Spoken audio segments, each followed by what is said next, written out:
इसमें लिखा है एक एबीसी एक त्रिभुज है। पहले आप एक त्रिभुज बना लीजिए एबीसी। एबीसी एबीसी एक त्रिभुज है जिसमें एसी और एबी पर खींचे गए शीर्षलंब बीई और सीएफ हैं। आपके शीर्षलंब है ये बीई और आपका ये है सीएफ। शीर्षलंब है बीई और सीएफ शीर्षलंब है। ठीक है, दिया है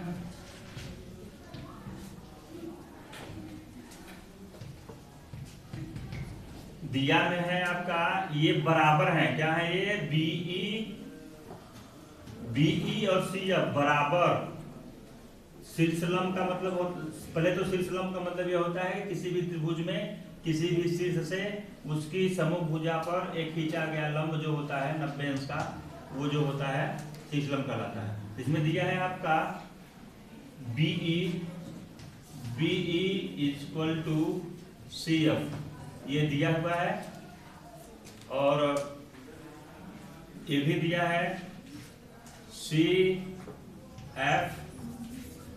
सीएफ लंब एबी तथा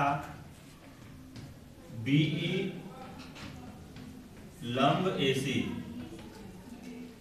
ये दिया है। सिद्ध करना है आपको, सिद्ध करना है, इसको लिखते जाइए, चित्र बनाते जाइए। सिद्ध करना है त्रिभुज एबीई सर्वांशम त्रिभुज एसीएफ, और दूसरा एबी बराबर एसी, एबी बराबर एसी, ये सिद्ध करना है। अर्थात एबी से एक समबाहु त्रिभुज, जब एबी इक्वल टू एसी हो जाएगा तो समबाहु त्रिभुज समद्विबाहु त्रिभुज होगा ही, है नहीं? किसी भी त्रिभुज की दो भुजाएं बराबर होती है तो क्या होता है? समद्विबाहु होता है। अर्थात इसको आप लिख भी लीजिए अगर लिखा है तो। अर्थात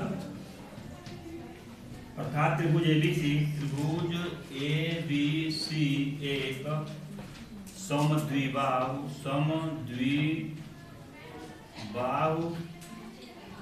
त्रिभुज है। चलिए हम आते हैं उपपत्ति में, सिद्ध करते हैं इसको। उपपत्ति में आपका पहला जो पॉइंट है वो त्रिभुज एबीई, पहले तो हम देखेंगे एबीई है कहाँ। एबीई आपका एक ये हो गया एबीई, और दूसरा है एसीएफ ये वाला एक त्रिभुज ये बन रहा है आपका। देखिए यहां से ऐसे गया, एक त्रिभुज ये बन गया, मतलब कि एक त्रिभुज ये है और एक त्रिभुज ये है। ठीक है ना? इन दोनों त्रिभुजों में आप देखिए, लिखिए त्रिभुज एबीई तथा त्रिभुज एसीएफ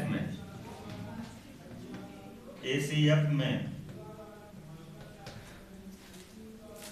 ठीक है, इन दोनों त्रिभुजों में आप देखिए। अच्छा, ये तो खुद दिया हुआ है ना बीई इक्वल टू सीएफ। इस त्रिभुज का देखिए, इस वाले त्रिभुज में ये जो आपका जो त्रिभुज है ये जो त्रिभुज है, एक ये वाला हो गया और एक आप इधर वाला देख ही रहे हैं, है नहीं है? तो इस त्रिभुज में देख रहे हो, ये तुम्हारा जो बीई है वो सीएफ के क्या हो गया? बराबर, एक भुजा बराबर हो गई। क्या हो गई? बीई इक्वल टू सीएफ, एक भुजा बराबर हो गई। और उसके बाद आप ये भी देख रहे हैं, ये जब इस पे लंब है, ठीक है नहीं, जब इस पे लंब है ये सीएफ और ये बीई, तो ये कोण तुम्हारा सी, या ऐसा करो ना, इस साइड में इसको लिख लो 1, या 1 मत लिखो, सीधे कोण पे जाओ। तो सीधे आप लिख सकते हो कि कोण CFA इक्वल टू कोण, ये वाला इस त्रिभुज का कोण क्या होगा? बीई, ये वाला ना जी, कोण BEA, कोण BEA बराबर हो गया। क्यों बराबर हो गया? ये प्रत्येक 90 अंश क्या हो गए? प्रत्येक 90 अंश के हो गए। अच्छा ये देखो, ये जो आपका त्रिभुज एक यहां से लेके है पूरा ABE है और एक आपका ACF है, तो कोण A देखो दोनों में कॉमन हो रहा है क्या? दोनों त्रिभुजों का कॉमन कोण है, ये हो जाएगा कोण A इक्वल टू कोण A। दोनों त्रिभुजों में घनिष्ठ कॉमन, दोनों त्रिभुजों में क्या होगा? उभय निष्ठ, दोनों त्रिभुजों में पाया जा रहा है उभयनिष्ठ है, ठीक है नहीं? दोनों त्रिभुजों में उभयनिष्ठ है, इसलिए अब देखिए ये दोनों त्रिभुज सर्वांगसम हो गए कि नहीं भाई? इसकी दो भुजाएं और एक कोण बराबर हो गया। सर्वांगसम की शर्त होती है दो त्रिभुजों की, अगर एक त्रिभुज का दो भुजाएं और एक कोण दूसरे त्रिभुज की दो भुजाओं और एक कोण के बराबर हो जाए तो क्या हो जाएगा? सर्वांगसम। सर्वांगसम की शर्त जब तक जिसको याद नहीं रहेगी ये क्वेश्चन नहीं हो सकता। तो सर्वांगसम का मतलब होता ही है कि सभी अंगों में समान, मतलब उठा के रखो तो दूसरे त्रिभुज को पूरा पूरा ढक ले, माने एक आकृति दूसरे को क्या करे? ढक ले। तो सर्वांगसम की शर्त 4 पढ़े हैं, आप याद किए हैं। तो इसमें कौन सी शर्त लग रही है? दो भुजा और एक कोण वाली। तो इसमें आपका हो जाएगा, इसलिए त्रिभुज जो दोनों त्रिभुज है, कौन सा त्रिभुज है? त्रिभुज ABE, त्रिभुज ABE सर्वांगसम त्रिभुज ACF, ये सिद्ध करना था आपको, ACF त्रिभुज ACF, ये सिद्ध हो गया आपका भुजा कोण भुजा, भुजा कोण भुजा, साइड एंगल साइड द्वारा।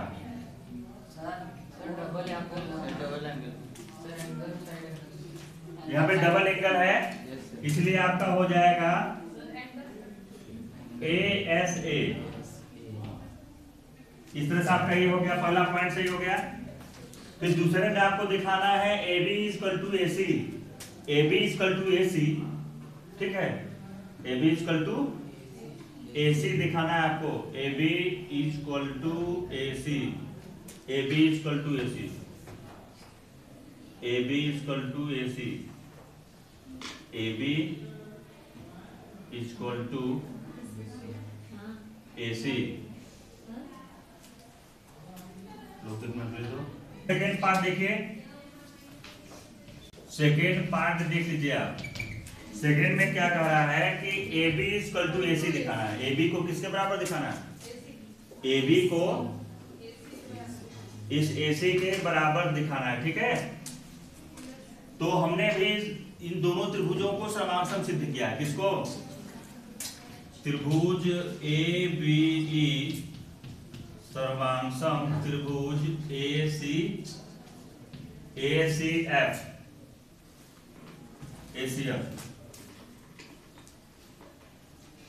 इसलिए देखो, जब कोई भी त्रिभुज दो त्रिभुज सर्वांगसम हो जाते हैं तो कोई भी नियम लागू हो जाता है कि नहीं? तो ये तुम्हारा त्रिभुज जो है ये पूरा इसके क्या है? सर्वांगसम हो गया, ठीक है? तो जब दो त्रिभुज सर्वांगसम है तो ये भुजा AB AC के बराबर नहीं हो जाएगी, इसलिए क्या हो जाएगा? AB इक्वल टू AC हो गया। या उसके आगे हम ये भी लिख सकते हैं, जब वो हो गया तो हो गया, ठीक है?